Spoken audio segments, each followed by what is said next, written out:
So I decided I'm going to make two videos tonight. Sorry, I've been out of commission, and we're going to get into that story in a minute. But this is just a brief summary of what you already know, that the Ukrainians hit the target in Russia. But I wanted you to hear what General McGregor has to say here. Hold on, let's go. Missiles or rockets were shot down. Two went in and blasted the area and caused at least 89 deaths, as the Russians are now reporting them, another 100 casualties. The Ukrainians, of course, this is a piece of good news for a change. They inflicted some serious losses on the Russians. They're very happy. In the grand scheme of things, it's irrelevant. But the truth is, and we're told that this was a mobile phone, or at least two mobile phones, but the truth is that if you know where the cell phone towers are and people use their mobile phones, simple triangulation will provide you with a target. Okay, so that gets to the first video, which is my saga with the cell phone. Okay, and I do this for your benefit, because you might enter into the same situation. And you know, I've just always had my cell phone. I don't really use it. And a lot of times I leave it at home when I go hiking and stuff. And so I was walking the dog, and I dropped the phone in the parking lot at a place that I go quite often to go hiking. And I got home, I realized that the phone was gone. You can go up to Google, and this is where I'm trying to benefit you with this video. You can go up to Google and you can say, find my phone. So I did the find my phone, and boom, it was still sitting there in the parking lot where I dropped it. Okay, so I immediately ran out. You know, of course, I'm 15, 20 minutes away from where I was hiking. By the time I got to the parking lot, the phone was gone.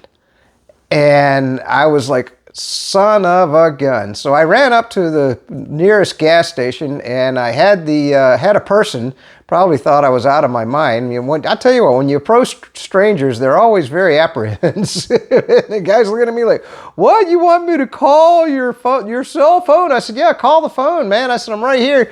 I said, the guy just picked it up. It hadn't been 15 minutes. I said, just call it. Maybe they'll answer the phone. Well, the person who picked up the phone didn't answer the phone. So then I thought, oh, son of a gun, I got a nefarious individual that's got the phone. Now, I wanted to point out what General McGregor just said right here. It's a simple point to triangulate the phone, okay? We're going to get to that in a minute. So then, you know, I ran home, and I went up to the guard shack here in my community, and I called the phone 2 or 3 more times, and whoever had the phone wouldn't answer the phone. Now, I know for security reasons, you know, you want facial recognition or a fingerprint. I don't keep anything on my phone. I'm that cybersecurity guy. The only thing I have on my phone is email, and I did have one bank account on there, but you'd have to know the PIN number to get into the bank account.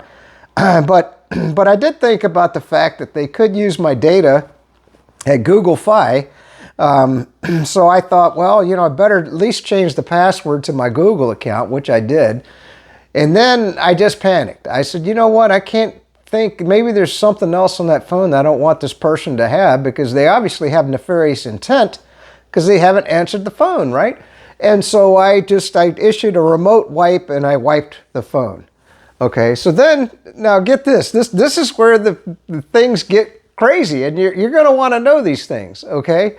So then I contacted the Ocala, because you know, if you don't know by now, I live in Central Florida. So I contacted the Ocala Police Department, and what was amazing was, you know, well, I entered the police report at first online, and so it came to be on Tuesday. It had been Saturday, and I hadn't heard anything, and I was like, well, maybe I should go down, because you know, in our area, you have a county, which Marion County is huge here in Florida.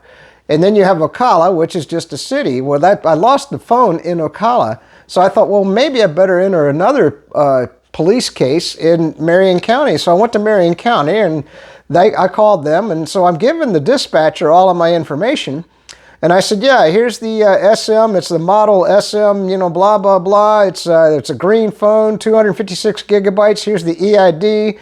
Here's the SW verification of the serial number. Here's the IMEI1, IMEI2. And he's like, man, you got all the information about this phone. I said, well, yeah, of course. He says, you know how many people don't take down the information about their cell phone when they get it? He says, I have never had anybody give me this much information about their phone before that lost it.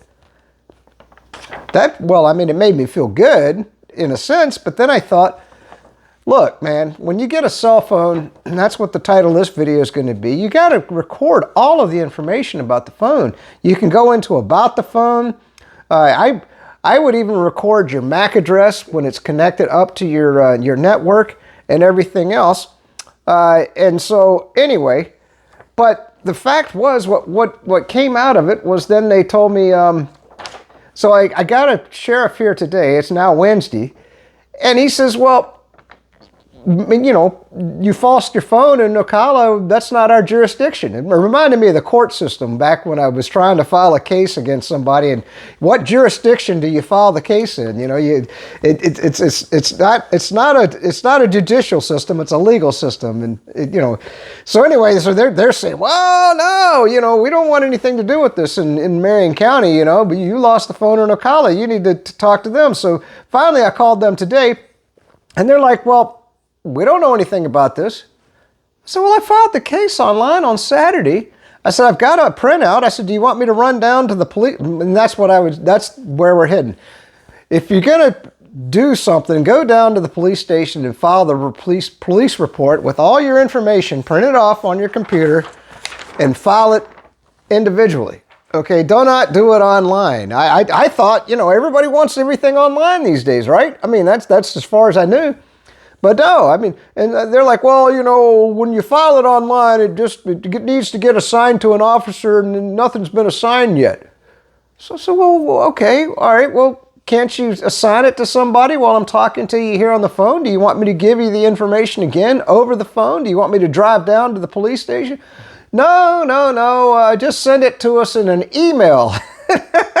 Well, I mean, and by the way, I went through the records office, the evidence office, the coroner. I mean, they transferred me at least 4 or 5 times to different people. And I'm like, well, look, man, I'm just trying to give you the damn information about the cell phone so that you can triangulate. That's what Douglas MacArthur, they can do it in Ukraine.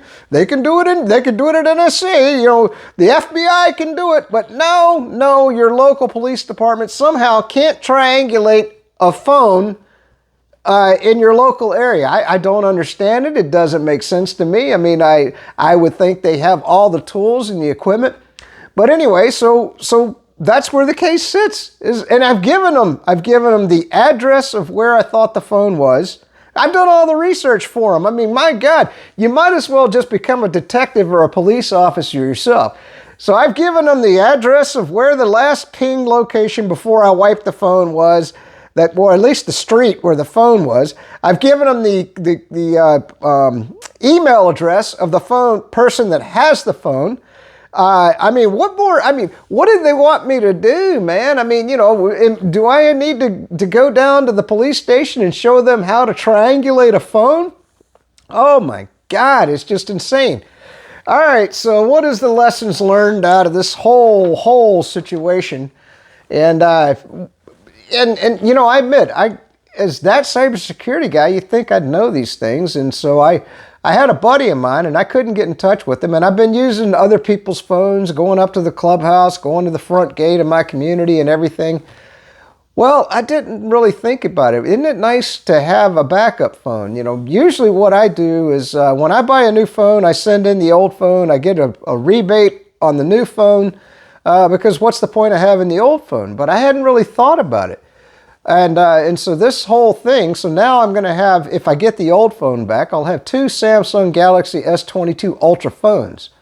And so what I could do is literally make films of you know, like one clip over here and one clip over here with multiple phones and cut back and forth with editing software. And I have the GoPro, and I was going to make some GoPro videos, but you know, the GoPro, I don't like it, man. I mean, it divides the video up into multiple chunks, and then you got to go in, you got to edit them, and then you got to combine them all together. It's a pain in the ass. Whereas with just a Samsung phone, I can just, boom, upload the video. And then my buddy pointed out, he says, well, with the old phone, as long as you connect it to your Wi-Fi, you can use Signal. And with Signal, as long as the other person has Signal installed, you can just use Wi-Fi to make phone calls, voice over IP, right? And so, and of course I could have done it on my computers, but you know what? I just haven't had to do that. I've just been using my phone and the GoPro and so anyway, so it's going to be nice. If I get the old phone back, I'll have a backup, and that's the message of this video. You need to have whatever it is that you've got, whether it's your computer or a backup cell phone, or in my case, you know, I used to have my wife's phone, but of course, you know, I'm divorced now, so I'm by myself. So you got to have a backup plan for communication, because I've basically been out of touch with everybody in the world for the last 5 days because I didn't have the cell phone, and I didn't really know how to use voice over IP on the computers because I just haven't done it. I'm getting to that. I mean, it's in the works, but there's only so many things you can do. So that's it for this video. Get you a backup plan as far as communication goes. And, you know, I'm prepping, you know, silver, gold, platinum, you know, whatever you're going to do. You know, make sure you got a plan. You know, barter. You got to have things that you're going to be able to barter. And that's another thing. I could barter that second phone. And by the way, the price on phones, I couldn't believe how much it's come down. I think I paid $999 for my original Samsung Galaxy S22, and I only paid like $799 for this one. Now, that's a hell of a loss. $799 if I don't get the old phone back. But that's a hell of a wonderful thing, because now I can barter that second phone if need be. I guarantee you, if the stuff hits the fan, you know, you're going to need devices. You know, gold, silver, platinum's only going to go so far. You know, the dollar's devaluing. I mean, we've got inflation, you know. So anyway, that's it. That's it for this video. I just wanted to make a video about losing your cell phone and things that you might want to think about. Peace out, stay free, and the next video you're going to want to watch, because I've been really following the Ukraine war, and we're going to talk about the Wagner Group and everything that's taken place in Ukraine, among a few other watching the world burn political stories and stuff, geopolitics. So anyway, it's good to live in the free state of Florida. All right, peace out, stay free.